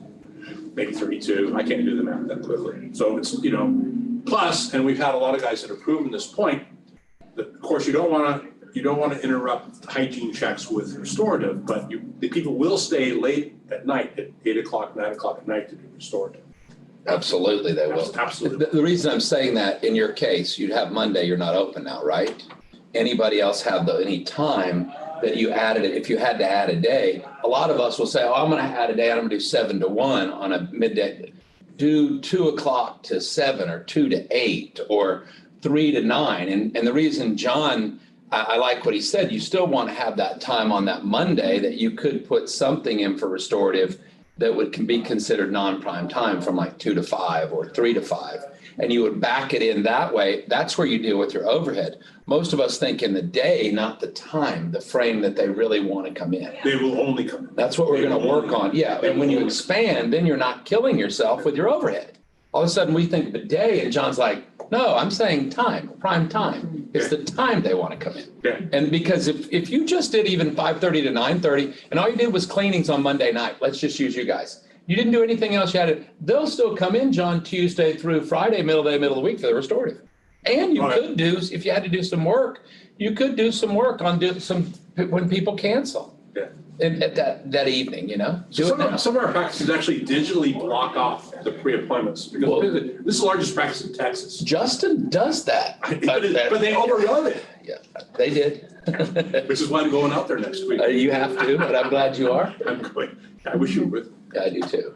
You can come. I can come. I may do that with you. I'll It'd be kind of fun. ship out there. That'd be fun to see. Yeah, it'd be kind of fun. But it's the largest practice in Texas, and they digitally overrode the ability of a hygienist who want to work midday, midweek to pre-appoint in the midday, midweek. And they got somebody to change the software. They hacked it. They hacked it. They really did. They hacked it. A lot of practices now will shut down between 10 o'clock and 4 o'clock or something like that for hygiene completely. Everything go out. So why not hire a hygiene retention czar who is paid more money as hygiene patients, number of hygiene patients in prime time increases. Now this person is the psychological profile is a anti-social individual who is very money motivated, very money motivated, very money motivated, and is statistically driven. Really digs into these things and makes sure that hygiene department is increasing in accord with new patient flow 6 months prior, 12 months prior, 18 months prior. Really is on it. We're going to talk about that. John said something that's really important that's going to make sure. Yeah. Now with the staff, if you're the rest of the team, the issue is if you bring in a hygiene czar practically, and this is where we'll miss it as dentists. He's saying you're making them responsible for it and accountable. That doesn't still mean that the front desk won't still make the appointment, that other people that are there, because if this thing gets going right, you're gonna have so many people coming in there. If they just have one person that's the hygiene czar for the whole office, in your case or anybody else's case, open 6 days, first they can't be there for 6 days. They wanna be responsible for it. They're going to go up and ask, if you're at the front desk, why did you schedule that patient at 3 o'clock? You know, I mean, they may have been scheduling somebody in the back. They're going to say, why did you do that? Well, they had this, prove that. I mean, that's the hygiene czar. Yeah. Show me that. Show me why. And then they're going to call, because the other thing we did, we found this out. They'll tell you, Oh, they couldn't schedule at that time. I would just pick up the phone and call Mrs. Smith or Mr. Don't you work? Oh, yeah. Did you know we have late night appointments? Well, I didn't know that. That's what I thought. Well, you know what? I saw you just scheduled for 3:00 in the afternoon. Would you prefer a Saturday or Sunday or an evening appointment or well, I'd love that.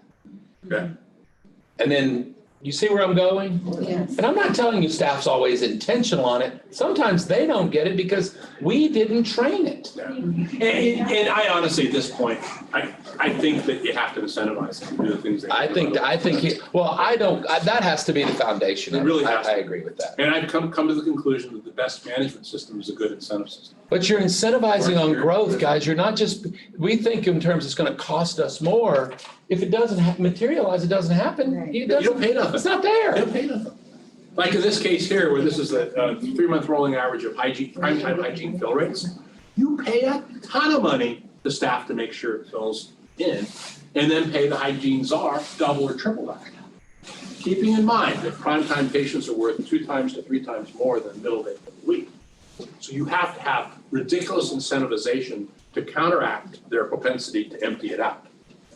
You have to have the ridiculous incentivization to counteract the mafia propensity to empty it out and to make you think there's no demand for it. If they are compensated properly to fill it, it will fill. And I'm talking. Now, when you say properly, you're not talking about Nickels and dimes. $2 No, a patient in prime time or $1, are you? No, $20. That's $20. And the hygiene czar maybe gets $60.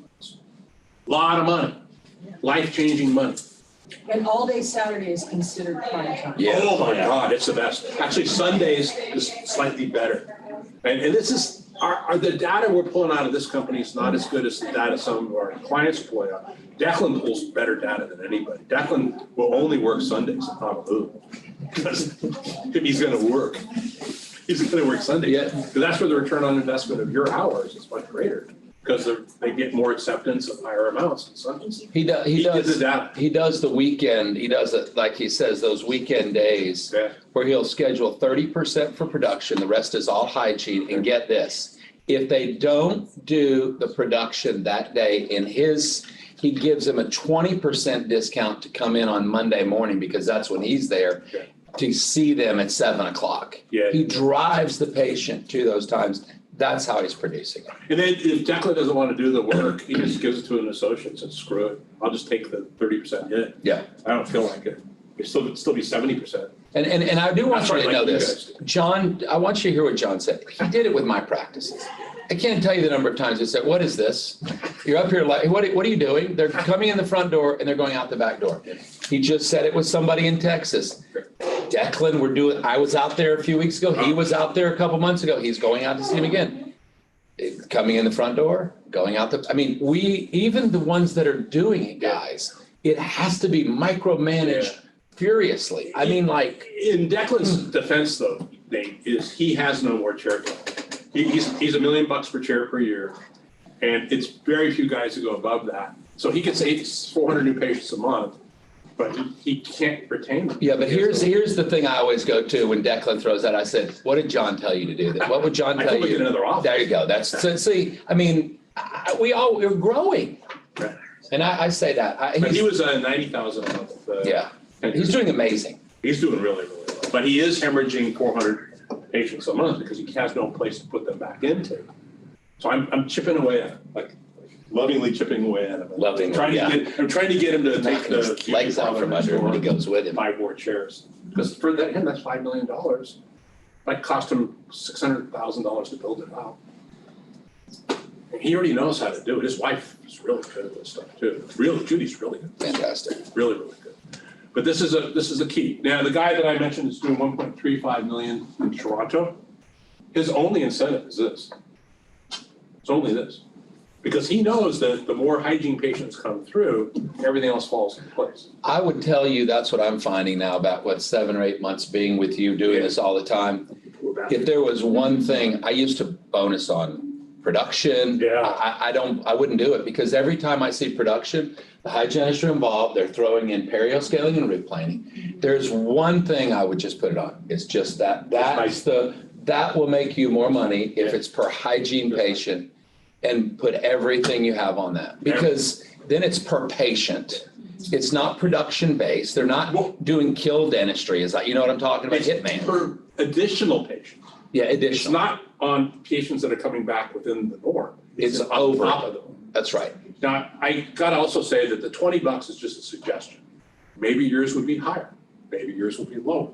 But it can't, because I have many practices where the average price of the house is $150,000. Around here, it's $4 million or whatever the hell it is. It's crazy, you know, for me to give a static number, I'll just throw out 20, but it has to be higher than you think it should be. You gotta pay more money to offset. They don't wanna do this, but they got, if they're paid to do it, they'll do it. And this is the best we know at this point. But monitoring this on a daily basis is really important. It will bring, in other words, it's a leading edge indicator of what's going to happen in your practice down the road. I'd rather stop the forest fire at the campfire stage than at the blazing forest fire stage. Are you following what I'm saying? This will show what's going to be happening in your practice many months down the road. If this is stopped today and you monitor this today, you'll immediately start doing better. Immediately, rather than waiting around looking in the rearview mirror going, oh, I wish we would have pre-appointed him better 6 months ago. He just fixed it today, right? But it requires micromanagement. Micromanagement. Uncomfortable? Yeah. Who cares? My job's not, I'm not. Can I say both of those forms? Yeah. John created that on our very first, if you'll go back, Yeah. John. John created that back while we were standing up at the counter while we were talking about this. And I love that. That's so simple. And what we're going to ask you to do is send that to me and also your brand manager and your rep. Caitlin. And we want it there because I would like it each day. The other thing we want is, that's just such quick. The other form though, John, I've been putting in place with some of the offices that you did first that I love, that will get right down to the bottom of it. Wasn't it the case that during the last one of these meetings that somebody got these forms on the Monday and they actually had the staff fill it out that night and she looked at it, she goes, God. Yeah, that's exactly. That guy works, that guy works. Yeah. That guy's there in school. Oh, That's it. and so that was it. That's all it took. They could see what's gonna happen. They're not gonna come back. Okay, here comes the fun part. Are you guys ready? The fun part. This is a common situation we run into all the time as we start working with somebody. There's somebody who's doing $150,000 a month. They got a couple hygienists. They're in the norms of a solo practitioner in the United States. It's pretty common type stuff. They've got these patients, and honestly, they usually have had these patients, that number of patients for 10 years, 15 years, 20 years prior, and it stayed constant. And they say, John, I want to grow, I want to get on a chair, or whatever they tell us. Right? So we talk these guys into adding 100 hygiene appointments a month. And if they're prime time, we mark it and they don't do something stupid on the phone, it will fill 100% of the time. Bingo. But it required the investment in those 100 slots, which isn't very much money because it's just really a hygienist. And you could stretch this doctor to check them for a little bit, you know, even if they're in their 50s or 60s, they can stretch it for a month or two to check a little bit more hygiene, right? To get up to 300. But that can't go on for long. But you gotta remember, 6 months later, you gotta make room for these guys to come back to, on top of that practice that you'd had for the previous couple of decades. So you gotta open up these slots prime time to allow those guys to come back. Plus, you gotta add slots to allocate to allow for the new patients that current month to come in. If you don't open these slots, they can't come in. Look at on this side. If you don't open these slots, they won't come back and the new guys can't come in. The slots have to be opened up first. So around 14, 15 years ago, we found out the hard way how to open up scratch offices. When we found out that in 2009 that our practices didn't go down at all, they grew at the same rate they'd always been growing, even though the economy was in shambles. We determined that it was the capacity of our practices to process patients was governing the flow. So we theorized then, and Nate and I were involved with this, and a bunch of other our guys were involved with us, where if we open up a practice on, that has, let's say 1,000 primetime openings, that will fill almost all of them, and we'll get to 800,000, 900,000 first month. And we did it a bunch of times. What's the biggest one we had you go to? Oh, my gosh. Like 400, 500 first month. But we had to have the hygiene appointments, so the doctors had a ratio of 200 hygiene appointments per one doctor. We had to build these ratios ahead of time. But they had to be open, they had to be sitting there, they had to have no patients in them, and the phones had to be handled properly, and they had to be almost all evenings and weekends. Can I say Please. that's how people say, like, I had a 4-chair office we started from scratch, hit like 350 its first month.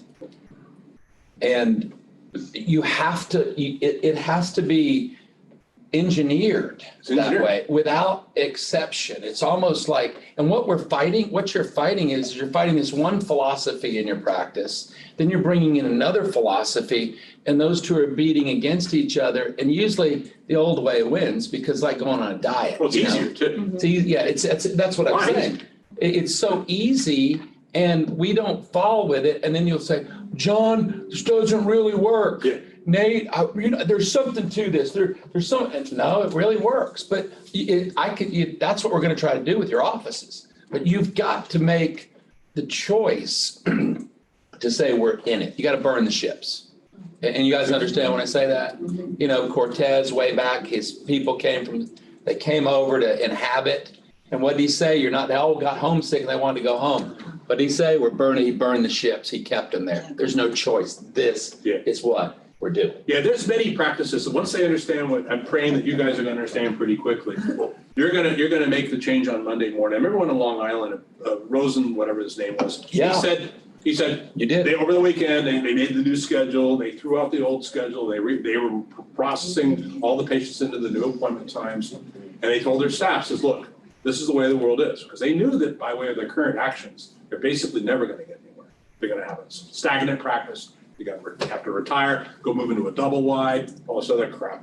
So thank you. So That was good. Sorry, but anyway, long story short, they told us that this is the way the new schedule is going to be. There's no other way. Burn the ships. It says if you aren't comfortable with this, let us know where you would like your letter of recommendation sent. Because it's that certain. It's that certain, Joe. It's that certain. They understood it. So those guys just sold 12 years later, they just sold for $15 million because he got all these and screwed them in himself. But they were doing about maybe 50,000 a month when they started the process. Don't you understand this? There's no other way around it. And you can't put up with anybody screwing Staffel wine and all this crap. John, what % of your primetime slots would you expect to have full? That's a tough question. I'm not getting that data out of my own company right now, but it looks like that roughly, and I don't like to be anecdotal, it looks like around the 20% or so will cancel a no-show during the middle of the week. And during the evenings, or during the middle, 20% will cancel a no-show prime time, meaning evenings and weekends. And about 60 to 70%, maybe even 80% will cancel no-show midday, midweek. I'm trying to get out of our research. I'd like to see No. better data. What % should I expect my primetime appointments to be filled? 100%. But you may have to overbook to get that. Because what my office staff claims is that people don't want it. Of course they do. They don't want the Of course they ladies, do. they don't want the Saturdays. Of course. And we stop at lunch on Saturday, exactly. Of course. Of course. Do they Our make more secret money for shopper patients? call from Friday. What's that? We had a secret shopper call on Friday. Yeah. She asked for. They offer she asked- Saturday? No, she asked for a Saturday, but the Saturday she offered was 2 weeks out That's common. and not Thank you for noticing the that. other Bonnie. Saturday afternoon. This last Saturday, there were no hygiene patients scheduled after 12 noon. That's The same it's the shift, we same. see this You're all doing, the time. that's the staff. We were on a flight. What's the? You're talking to two. You're talking. You've got 3 staff members here. This happens Ask them. They'll tell you. daily. It's daily. It's You're looking at the times and you're going, So What about Saturday? I view them What as about- robbing you of your future. And well, it really they bothers. haven't really talked to us since we got back. We haven't gotten back. But I also want to tell you that, let me tell you what I had one time. I had an office manager and a front desk person in a 6-chair office. And I was bonusing, and I did both of them. I said, okay, we're gonna bonus per patient in the evening times. Well, I kept wondering, I said, there's something wrong. And I would go to the girl that wasn't out, hey, you can tell me. Oh, no, we're working on it. Same thing happened. Let me tell you what happened. The girl that wasn't the office manager, the front desk girl, she ended up getting a divorce. Guess what she did? She came to me and said, let me tell you something, I have to make money. The office manager made a deal with me. If I don't put him in, because she had to be home and I didn't know how to do stuff, made a deal that we would only put so many in and I would stay to work. But when the girl had the need, guess what happened? Her need overrode the deal that she made. These are jobs happen all the But guys, he's seen it, but ask the staff, they'll tell, they're sitting in here. You can Will watch how they they not behave. do that? They will do it. And you would even pay them more. You can quantify this stuff. Yes. And the other thing is that you got team members that are here that want that money. They want us to lead to get those people out of the way Yeah. Oh, yeah. and say, you know what, get them out of the way, they can make more money. It's mafia, it's undercurrent behavior, it's nasty. This is why I'm so aggressive about this incentivization stuff. Because the incentivization stuff does counteract this propensity to rip off the doctor. The poor doctors are ending up in the goddamn hospitals going crazy and not able to, because of this crap. It's not good. So we have to counteract it. Would I like the world to be a different way? Yeah, I would, but this is not the way the world is. So anyway, if the practice had done like most practices would do and not added those patients, these 100 new patients returning patients would have been lost. Those guys have a value of $80,000 a month. Mhm. It's a lot of money. This is $750,000 a year, almost $1 million a year. Right there, because they cheaped out, what's the word you used, Nate? Suicidally cheap. Suicidally cheap, didn't add the hygienist, or whatever sort of minor investment they would have predictably had to make to retain these guys. They don't make the investment, therefore they hemorrhage the money. It really pays to add these future hygiene appointments, and it costs many millions to not. Many millions to not. This is really what you have to look at. When you're spending a little bit more money than you think you got to spend for the hygienist, the assistant, the front staff, the doctors, or whatever it is you got to do, to not have them means A, you're not going to retain that money that would have, should have been here, and you're not going to retain the patients who really was looking forward to being in your practice for the rest of their lives. It's an ethical issue as well. So, in this sort of a scenario where they actually do open these 2 slots, 200 more appointments, when they had, or 200 more patients in these 2 slots, and they already had 200 appointments 6 months prior, and this commonly happens, this practice will double in size. Now, we could argue, well, maybe the associate who comes in here maybe isn't as good as the original doctor. Sometimes the associate who comes in here is better than the original doctor. But by and large, they're a little bit less. But it's an opportunity that would have otherwise been lost, and it's certainly income that's gained or that's driven to the practice that would have otherwise been lost. And it's public that would have otherwise been kicked out of practice. Does that make sense? So, right at this point, you got one associate, right? And you have your original owner doctor sitting there like this.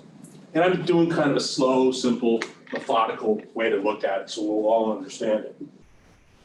So now these 400 new and returning patients are worth on average around $308,000 a month at $770 a hygiene check. Average is a little higher than that. You're going to require 3 or 4 assistant hygienists, depending on how many they see your assistant, how many hours they work, but something like that. So this is the key. This is the magic key here. This does not stop. This does not stop. This is how guys go to 80 million. It's following these simple steps. So why not keep going? Soon you'll see what we're talking about, what we mean by no limits. This requires courage. This is scary shit. This is when, and Nate and I've been through this a lot of times. A lot of our friends Well, we require these guys to have 3 doctors, 6 hygienists, build out a place, put in the computer systems, put in all the supplies, and $0. But if you don't have the place set up They ahead of time, can't have this. can't have the patients. Patients have no place product to on go. the shelf. So if you think about it, all the restaurants you've ever gone into, the grocery stores, the Targets, the Walmarts, anything you ever go to, the hotels, they have to be staffed up and fully trained and fully stocked first before they open the door for the first customer. It's a scary investment. It requires courage. But the process of adding on to an office, the same as opening a scratch office. Tell them about my new favorite restaurant that's at the end of your street. Oh, Mina. Michael Mina, yeah. Which we could go to. Built a place there. How much did he spend? 17 million bucks. No customers. No customers. Nobody's there. It's 2 stories. It's not huge. No. It's really cool. And you go through there and John is a very fine patron of the place. They know him well there. We're gonna But go the there. general manager, took me through to see it. Yeah. And just everything that they paid attention to, he says, we have to have that You have to. because that's the expectation. You have Michael Mina's? Yeah, Restaurant Row. It's pretty good stuff. It just blows my He lives mind. right here. But that just blows, what I'm saying is though, we don't look at having the product on the shelf. I mean, with all the servers, with the tables, if we're dentists, if we did a restaurant, we'd have 2 or 3 tables in a big room. And we'd have one just to see how it goes, but we never add. Yeah. And we only end up with 3 chairs or 3 Or tables let's for our wait till lunch. hygiene fills, then we're gonna add more Yeah. hygiene. Well, hygiene never fills. They'll never fill. Never fills. But the what's that? You can even schedule them. That's right, that's exactly, see, did you hear that from staff? They say it, but we can't even schedule it. They're offering food that nobody wants to eat because we don't offer the time or the food of when they really want to eat it. I could be rude and say the type of sandwich that they'd be offering. That's right, that you week, could. But I'm not gonna use those words. We're dentists. We're the problem. It's not But it's not a very tasty sandwich. And a midday, midweek, that's what you're offering midday, midweek. That's exactly it. You know what I'm talking about. Mm-hmm. We'll talk about the. I do know. So this just keeps going. It just keeps going. So 12 months later, after we started, and this thing compounds, you're running at $385,000 a month because you added another hygiene appointments. Now, it's not going to happen perfectly like this, right? And honestly, these patients who fill in these slots, I really don't know how many of them were pre-appointed patients or patients that came primarily from the marketing to drive them in. But guess what? I don't give a shit. Because it's a lot of patients that are in there that, and I could run a study sometime to try to discern, well, with these guys here, but I don't really care. Because it doesn't really matter, because all I care about is my guys on the pathway to get out of the chair.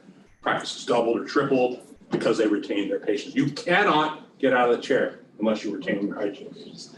There's another way to do it, I'll show you in a minute, but this is the easiest way to do it. It's the smartest way to do it. You made an investment to get the patient in there. Why not throw those guys in the ocean? Doesn't make sense. Doesn't make sense. It just keeps going. And here you are now, you're your second associate. You're well on your way. This could be sped up to be, within a year. But at this point here, I think we're like 1.5 years or something like that. You're running it at just under $500,000 a month. And remember, on the money that's generated out of here, the practice gets 70% of it. Now, I can run you all sorts of numbers to show you're not profitable, but most of them will show you that you're pretty damn profitable at that point. Because you're getting 70% of it to run your expenses. Your rent doesn't go up. Your chair cost doesn't go up in most cases, because your chairs are most of the time empty to begin with. And your supplies might go up a little bit. Your lab fee goes up a little bit. And you got to pay your hygienist a little bit more, but you don't have to pay your doctors until they produce.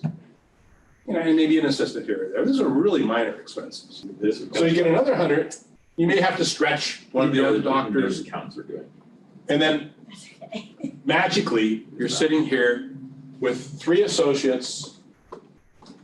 And with 3 associates, the doctor's original income, whatever it was, in that case, he's probably making about $800,000, $900,000 a year. At this point, the doctor's original income is more than exceeded by the revenue that comes from the associates. Easily.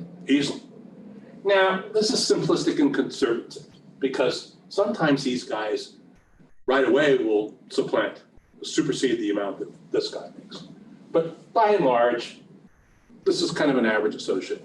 Would you say that's a 8-chair practice? Doesn't matter. It doesn't matter? No, this could be, we've had this with 7 chairs, Okay, things like that. Because it's the number of hours you're open are more important than the number of chairs you have. got it. So like Declan, we're talking, Declan's open 110 hours a week. So he has 10 chairs. Steve's like 110 hours a week, now 12 chairs. But he does more than many practices that have 30 chairs.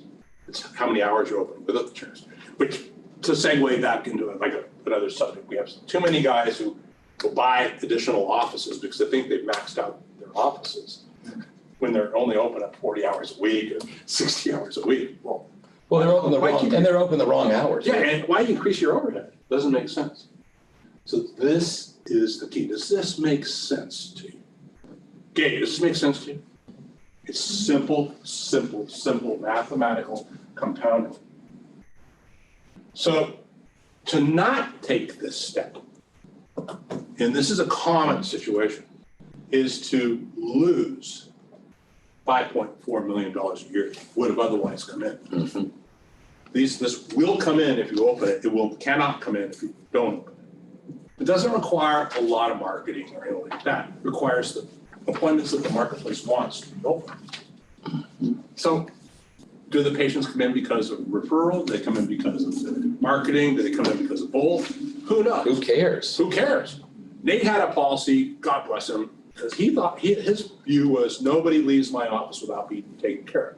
He did this for ethical reasons and religious reasons, and I agree 1,000%. So somebody would be sitting in his waiting room and he'd pull him in the back, or his associates pull him in the back. He doesn't touch drill, He'd pull the associates in the associates pull him in the back, do whatever needed to be done. If the guy couldn't pay for it, that's fine. We just care more about you than we care about the money. It's for you, let's make sure you're okay. And I think this is the right way to do things myself. What the hell do I know? Anyway, all the dentists would say something to the effect of, well, all you're gonna have is a bunch of people who have no money, they're gonna come in there for their crowns and all this other crap. No, what got out there is the word of mouth, which means they get on the computers and they send emails to each other and on Facebook and all. These guys care more about us, the public, than they care about the money. So how many of these 1,000, 1,200 new patients a month that you got came as a byproduct of the marketing versus referral versus that policy? You'll never know. You'll never know. But you don't care. Because the other side of it was the philanthropy or the care and what I believe, but the other side was an open chair actually cost me more money Oh, yeah. than a not open chair. Yeah. With a patient in the chair. It's So if you were sitting out there, if John comes into the office, he's coming for his cleaning, you're out there with him, he's got insurance. You don't have insurance, but I have an open chair, I'm cleaning your teeth for free. Yeah. Because my hygienist is doing nothing. Yeah. He's the patient. You guys get it? Why wouldn't I do it? I did that with boyfriends, girlfriends, people, all that people come in. If it's an open chair, I needed it full. Because the expectation anyway was cleanings didn't have it. But now if we had emergencies, I'd never turn an emergency away, and we would do crowns or root canals. And because we would have associates in 8 chairs, I would have 3 associates in those 8 chairs. But I was doing early morning, evening cleaning, middle of the day was all full. Well, 8 chairs, 3 doctors, I'll show you guys later with the schedule. They can hardly do 8 chairs if it's pre-booked because they can't get there. 2, 4, 6. If they're 2, Okay. there's 8, there's 2. I mean, everybody, you don't want them to. So you're paying the hygienist anyway. Why wouldn't you take care of the public? And why wouldn't you? And Nate didn't know it at the time, and I wouldn't have been able to foresee it, but it causes referral. And it causes. Cause a whole lot of referral. Cause And like a in whole your lot. instance, if you go like Dr. Sweeney, your average production per patient for Profi in 2020 was it said $1,172. Now, in 2019, it was $1,524. That's I mean, pretty good. it's amazing. Every time somebody sits in your chair, it's worth that. Well, see, what do they think a cleaning is anyway? What are they told by insurance companies? It's free. The insurance company owns us on the cleanings. We're not going back. It's just an app. Everybody thinks it's that way. I need the check. I'll make money. We were sold by ProDentech. All those companies, remember Rhododent? No. Oh, you sell we're selling brushes for a manufacturing company. I mean, and we're going after them hardcore with scaling and route planning. But yet they were told by the insurance company it's free. So what did John sees? Follow the money. Decrease utilization, run them off from the practice, they don't come back in. So remember, this is a practice that started out at 150,000 a month, right?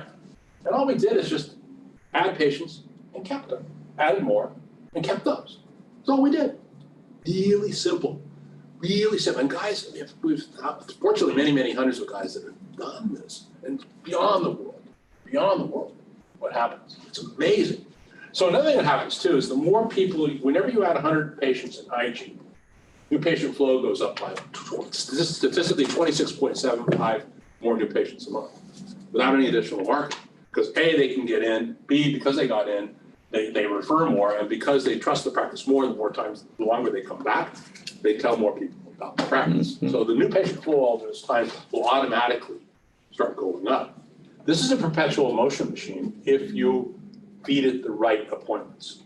Continually and compoundingly increase the appointments and allow these increased numbers of patients to get in. Am I making sense? I pray to God I am. So what wouldn't you pay staff to retain these recent new patients? Who cares? Who cares? I mean, you can double what you think is the right salaries and it's still worth it. Who cares? You can double, triple your current income. I mean, we have many people I wish I could tell you we had a bunch of guys in the 50 million, 60 million, 70 million. We don't have that many right now. We have a bunch of the 40 millions and 30 millions, things like that. Some guys who went to these courses too a few years ago. It's this simple of a deal. Don't overthink it. Don't wish the world is something different. Don't listen to your staff. They'll tell you things that are self-serving and will mislead you. Listen to me. I don't care about nothing except you're doing well. I do more data. All of us guys around here do more data than anybody in the world. If you counterbalance that potential loss of a patient that doesn't have any money and doesn't pay anything because they get diagnosed or whatever, against the losses of patients because we don't have the hygiene like we ought to, that's a penny relative to the $100,000 that's lost. So I wouldn't worry about that. I wouldn't. I'd focus on this. And I would even say, if you look at it from the business point, look at your production per hygiene visit. Yeah. And it's just, if you're doing what you're doing, put them in the chair. Think about all the free stuff you're doing now anyway. And your charity's picking you, you're not picking it. I should probably bring this up now that we're on the topic, that if it's my practice, no one ever uses the words scaling, route planning, perios, any of that pockets, any of that crap. Just to have a little longer cleaning. We're going to bill insurance a little differently, stay a little longer. And I honestly, and I talk with a lot of periodontists about this, but I can't give you clinical advice. I'm just a dumb marketing guy. But I would not have them come back at 3 months. I'd have them come back at 6 months. That was my question. I think so, John. See, because once they do the SRP, they come back 4 times a year. Yeah, I don't, because I asked the periodontist about this. And again, everybody's got an opinion that's different. And I can't be the arbiter of opinions here, but they say, well, the only reason they haven't come back 4 times a year is just to observe. But they're not coming back anyway. So I'm wondering what the point of that all is. It may be that they're not coming back as a result of the way that the periodontal visit was handled and the fact that they had to come back in 6 months. It's come back four times, plus you have to, if you have any other restorative. And if you have to pay any that's- money. You're living at the dentist now. Yeah. Basically, going every month, every other month. So if you take a look at the rest of the world besides Canada, it's basically a longer cleaning. They never have these embarkation points where you've got this disease and all this type of crap. It's just a longer cleaning. You just go. You said it before, Nate, right? Everybody goes subgingival. Every hygienist goes subgingially anyway. Declan and I were talking about They're this gouging. 12, 13 years ago, when we thought the best way to pay the hygienist up to that point was on a dollar commission, because it made sense to me, but I didn't understand what's going on. I did it. Soft tissue. And Declan says, because he was in real trouble, and he says, no, John, there's no way in the world I'm paying them on commission, but if I do that, they're going to do soft tissue all day. And he'd already known that it was kicking everybody out of the practices. And actually, it's him who came up with the idea of paying them there. But then it was like $50 an hour or $45 a patient, and guarantee him $50 an hour or $45 a patient. So he's get $135 an hour. He doesn't care. It's actually his idea. The credit goes to him. But that he had already determined that if you pay them on commission, that they're gonna only do soft tissue. And whenever the insurance guys buy these practices, first thing they do is they take their hygienists off these, whatever sort of plan they have, and they pay them commission, and they give them even extra money to do soft tissue. Because they know it drives the patients out of the practice. And it causes lower utilization rates in the practice eventually. In fact, the consultants that are teaching people how to get their practices bought, which you're familiar with, they will start teaching them right away to do that, and they'll get their production, they'll get the percentage of soft tissue up into the 40% range. And because that's what the insurance guys who are buying the practices want. But then what happens with them is this. So they get their production up on that, but the production on the restorative goes down. Then they get you in a box and then they say, we're gonna jack down the price on you before you get into it. Yeah, which they, And then you're in a situation where you don't have the money coming in, you haven't done the deal yet, you're waiting 3 to 6 months for all the due diligence and the way these private equity guys work, and then they squeeze. they squeeze. It's like an anaconda. That was one of my discussions with one of our dear buddies in I know, Oahu which just scares me to death. on Friday or Thursday when I was in Detroit. Those guys are not fun to deal with. And you guys understand that, as we said earlier, the insurance companies are one huge company. There's no division between any of them. They're all commingled, cross-owned, and so forth. And it's about a $3 trillion business.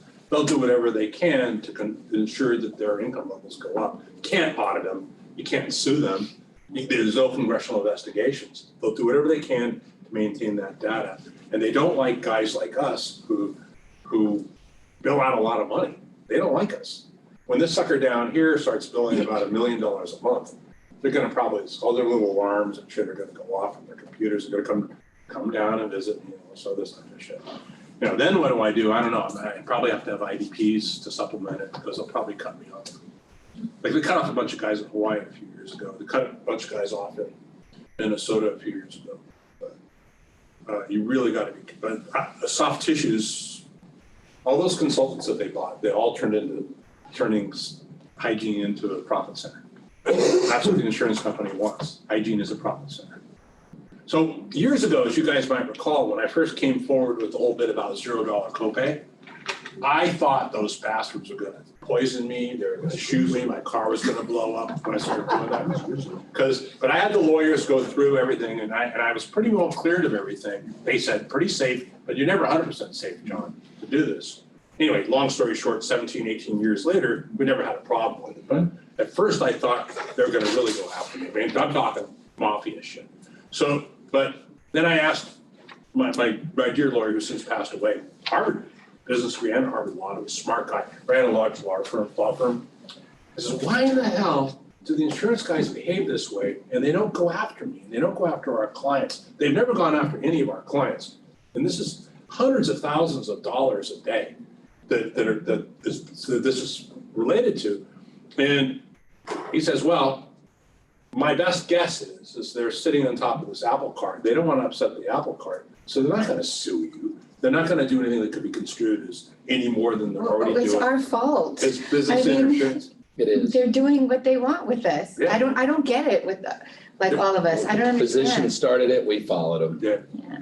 It's what they're doing every day is racketeering, business interference, it's price fixing and things like that. To go further into that sort of a classification puts them at risk. So they don't mess with you guys. I bet you this stuff about soft tissue, I bet you if we read the words that they used, did they put it in writing? Yeah. Okay. I bet you if we read what they wrote, they never told you to do anything.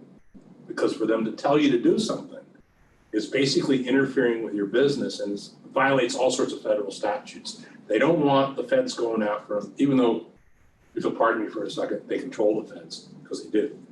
But, right, John? Aren't you guys? So it's,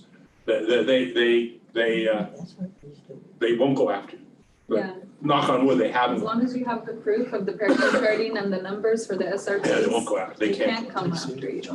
But going back to perio, please be careful with it. I'm not kidding you when I'm talking about same as walking around with nitroglycerin. I would never use the words scaling, root planing, soft tissues, any words like that, because they, by way of these studies we've done, they know those words and they're looking for you to use those words. I would just have a longer cleaning. I would have a longer cleaning. I would never talk about anything more out of pocket for them. Very low key, just, that's the way they do it in the rest of the world, is this longer cleaning. That's what it is. Rather than this drama crap that those guys are talking about. So I want to talk about another way to attain this same level of production so that you guys can get out of the chair. And that's the scratch practice way, which is a lot scarier, right? Hey, bad boy, doing Raj. This way is. This way is a lot, buddy. This way is a lot scarier than just retaining your patients. But you can invest in a lot of hygienists. It doesn't cost that much money relative to the upside.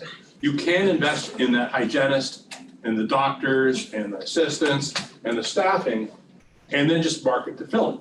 You can do that, but it's a lot safer to just keep the patients. It's easier and more simple to just keep the patients you're already invested in getting cumulatively and from a compounding basis.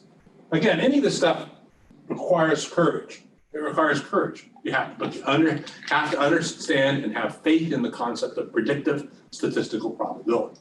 It will happen, but it can't happen if you don't have the appointments. It can't happen if you don't have the appointments. That's marketplace wants. Please don't ever wait for hygiene to fill, because it never fills 100%. We've been looking. There's some guy claimed a long time ago that their hygiene filled 100% in Detroit, and it was filled in the morning, but it emptied out by the time. It never fills. And this is your brothers, I think your brothers and yours consensus, that whatever these predictable probabilities of fill rates are, if you double the opportunity, the fill rate will double. So if you have a practice that has 225 patients or 300 open appointments and 225 patients are seen, that same 75% rate will hold true if you double the openings at some point in the future. It usually does. It usually stays pretty close. It always stays pretty close. Within 2 to 5% Yeah. rate. Yeah, but you have to It's open the pie is first. not bigger. But it never fully fills. So again, you gotta kind of forget all the old wives' tales that your staff has told you, that what you thought dentistry was gonna be like when you were in dental school, and what you thought regarding the practice growth and prosperity process. Really, what's the point of attracting all these new patients if they never return? You really have to monitor that pre-appointment process. You really can't get out of the chair if you're not retaining patients. So this is the key to the whole deal. It's the first step. You really do have to have confidence in the flows of nature, and please do the math. The math will repeat itself. It does repeat itself. It has repeated itself. What I'm telling you has never not happened. Never not. Nate, you ever see it not happen? Nope. It's always happens. It's happening to you guys. It happened to you guys a number of years ago.